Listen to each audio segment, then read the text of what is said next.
May I come in, sir? Come in please. तो कल मैंने आप लोगों से कहा था कि अपना पॉइंट ऑफ व्यू लिख कर लाएंगे, आप लोग इस टॉपिक के बारे में लिख कर लाएं। मैंने नहीं पढ़ा सर। क्यों? सर वो घर में मेरी शादी की बात चल रही थी ना। तो हो गई शादी? नहीं सर, अभी तो मैं पढ़ रही हूँ। नहीं नहीं, आप पढ़ भी नहीं रही। हम फोकस करें लेक्चर पे। Conceptually, theory of motivation was first by आपकी शादी हो गई सर? सर वो पप्पो से मेरी बेट लगी है। मैंने कहा आप शादीशुदा हैं, 2-3 बच्चे भी होंगे और आपकी बीवी थोड़ी मोटी हो गई।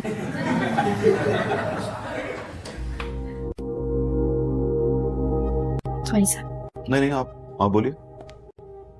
बस ये बोलना था सर। तो मेरी शादी हो गई है, मेरे 2 बच्चे भी हैं, लेकिन आपको ये कैसे पता लगा कि मेरी बीवी मोटी हो गई है? सर आपको बुरा लगा, I am sorry. No sorry, answer my question. आपको ये कैसे पता लगा कि मेरी बीवी मोटी हो गई? वो सर आपके चेहरे पे कोई मोटिवेशन नजर नहीं आती ना।